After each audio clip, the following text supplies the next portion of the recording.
Esta imagen pareciera solo una foto más en el estreno de una serie, pero la realidad es que tiene un trasfondo lleno de historias que convergen en un hombre que brilló con luz propia y que gracias a su talento trascendió la historia. Y por eso la mirada del presidente de Colombia, Gustavo Petro, no es la de cualquier espectador, es la mirada de un fanático del arte, la cultura, la lucha revolucionaria y las letras, representadas en este caso por el mejor escritor que ha visto la tierra colombiana, Gabriel García Márquez, y su obra maestra, 100 años de soledad.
Antes de que algunos deportistas, cantantes, políticos o incluso delincuentes popularizaran el nombre de Colombia en varias partes del mundo, ya las puertas estaban abiertas y otro colombiano nacido en Aracataca había comenzado ese difícil camino de mostrar una pequeña parte de Colombia y una gran parte de su talento en el mundo de las letras. El 10 de diciembre de 1982, entre la pompa, la alcurnia y el formalismo, vestido de blanco y de guayabera, rompió el protocolo y acompañado de 90 personas, 78 más de las que se esperaba, la Academia Sueca le entregó el Premio Nobel de Literatura a Gabriel García Márquez, y con ese acto, acompañado del folclorismo colombiano, inscribió su nombre en estos premios, los más importantes y reconocidos del mundo, que son organizados cada año. No las conozcan. Y eso es lo que acabo de hacer. Con estas palabras, le doy la cordial en buena hora de la Academia Sueca y le ruego reciba el Premio Nobel de Literatura de manos de Su Majestad el Rey. Je vous invite à recevoir le prix Nobel de littérature des mains de Sa Majesté le Roi.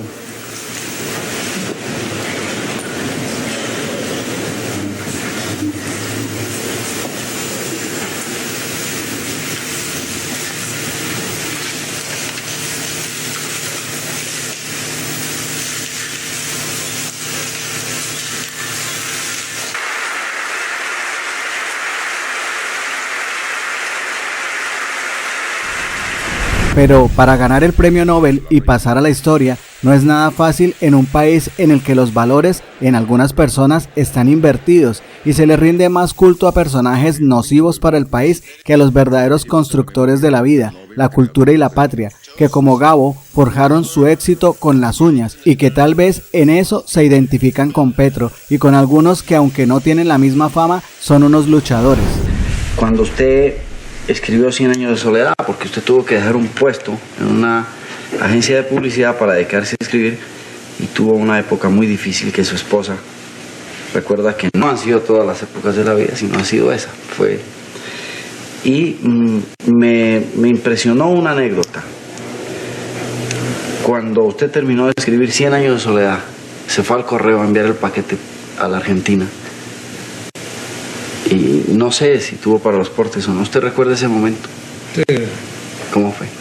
Pero no es tan grave como se cuenta. Lo que pasa es que 100 años de soledad pesaba más de lo que uno se imaginaba. Fíjate, 100 años de soledad lo escribí yo en México en 1965, 66, 67, desde el 65 hasta el 67. Fue una época estupenda, es decir, era una época que no era fácil, porque no teníamos dinero. Pero en cambio era una época muy buena porque yo estaba escribiendo como un tren, que es lo mejor que le puede suceder a un escritor. Entonces, cuando yo vi que 100 años de soledad venía y que no la paraba nadie, le dije a Mercedes, tú te haces cargo de este asunto. Ella, por supuesto, no lo pensó dos veces. Es curioso que mis hijos, ahora yo les pregunto de esta época y ellos me recuerdan como un hombre que estaba encerrado en un cuarto y que no salía nunca, y yo tenía la impresión de que era el ser más humano y más sociable del mundo. Y ahora me di cuenta que durante 18 meses no salí del cuarto. Pero yo recuerdo que salí una vez. Salí una vez cuando Mercedes me dijo que no había nada que hacer, que ya había llegado al fondo. Entonces yo tenía un carro y lo llevé al Monte de Piedad y lo empeñé y le traje a Mercedes la plata y le dije, mira, aquí tienes como para 10 años. Y duró 3 meses. Y seguí escribiendo. Recuerdo que en mitad de camino el dueño de la casa llamó a Mercedes y le dijo, señora, usted deben 3 meses de casa. Y Mercedes tapó el teléfono y me dijo, ¿cuánto tiempo te falta para terminar el libro? Y yo le dije, como 6 meses. Y entonces ella le dijo, mire señor, no solo le debemos 3 meses, sino que le vamos a deber 6 más. Y entonces el tipo le dijo, y dentro de 7 me pagan todo. Y dijo, así todo. Y él le dijo, si usted me da su palabra, yo no tengo ningún inconveniente en esperarlo. Y Mercedes está por mí, papá, palabra, y mi palabra. Le dijo, mi palabra de honor. Y tú sabes que a los 7 meses fuimos y le pagamos todo. No por 100 años de soledad, porque yo terminé y en un mes traía tal perrenque en la mano que me puse a trabajar después en publicidad y pudimos pagar todo eso. Y el día que lo terminé, nos fuimos al correo, Mercedes y yo. Eran 700 páginas. Entonces lo pesaron y dijeron que costaba 83 pesos de México a la Argentina. Y Mercedes me dijo, no tenemos sino 45. Entonces, mira, es muy fácil. Partí el libro por la mitad y le dije, péseme este libro hasta 45 pesos. Empezaron hasta 45 pesos, quitaban hojas como quien corta carne. Cuando llegó a 45 pesos, agarré esas hojas, las envolví y las mandé y nos quedamos con el resto. Entonces nos fuimos a la casa y Mercedes sacó lo último que faltaba por empeñar, que era el calentador que yo usaba para escribir, porque yo puedo escribir en cualquier circunstancia menos con frío. El secador que usaba para la cabeza y la batidora que había usado para hacer toda la vida, para hacerle los jugos de fruta a los niños y que ya los niños estaban creciendo y ya no necesitaban. Se fue con eso al Monte de Piedad y le dieron unos 50 pesos. Y el hecho es que volvimos con el resto de la novela al correo. La pesaron y dijeron, cuesta 48 pesos. Mercedes pagó sus 50 pesos. Le dieron 2 vueltos. Y yo me di cuenta que cuando salimos del correo estaba verde de encabronamiento. Y me dijo, ahora lo único que falta es que esta novela sea mala. Fíjate que hace mucho tiempo que yo no leía artículos críticos sobre mis libros.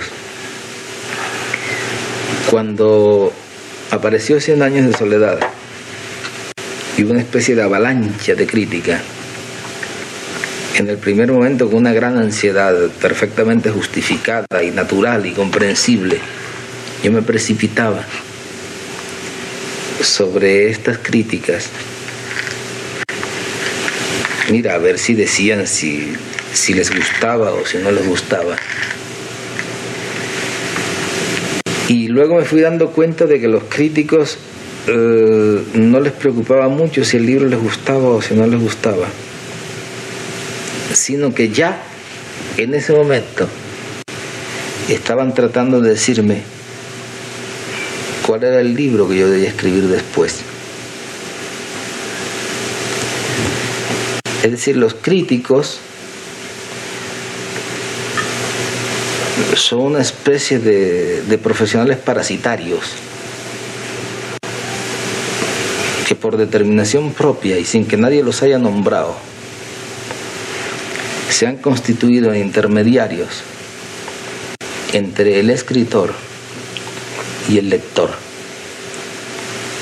Es decir, el escritor se toma el trabajo de tratar de comunicar sus experiencias.